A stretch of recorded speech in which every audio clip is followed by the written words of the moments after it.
Nicholas Slonimsky wrote a number of very interesting books, and one of them is his Lexicon of Musical Invective, which contains a lot of marvellous, usually rather toxic reviews about famous pieces of music.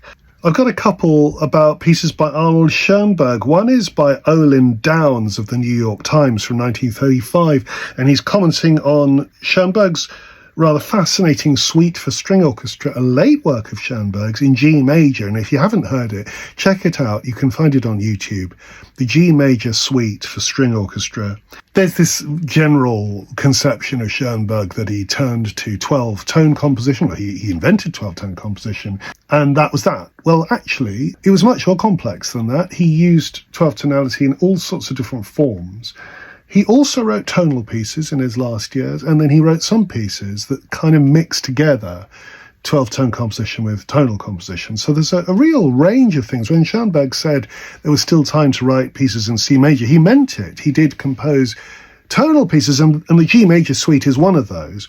But Olin Downes says this about it.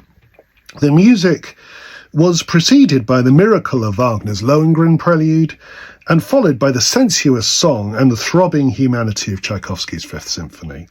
In this environment, the Schoenberg music was mercilessly revealed, a pale monument of lifeless theory, an empty and unbeautiful exhibition. A fatigued person might thus make a show of gymnastics. 1, 2, 3, 4.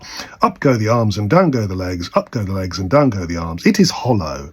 It is ersatz. Ersatz music. Music on and of paper. So that's kind of an unpleasant review, and not a fair one. I think that when a new work, this happens nowadays, is sandwiched between two masterpieces. It's happened to me. I wrote an orchestral piece for the LSO a few years ago.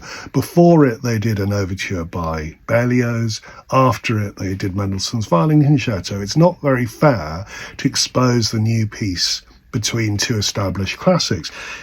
Obviously, you're going to say the Lohengrin Prelude is a masterpiece, or Tchaikovsky's Fifth Symphony, although critics who first heard those works had very different views about them. But it's unfair then to complain about the unfamiliar piece in the context of familiar pieces. It just isn't a fair comparison.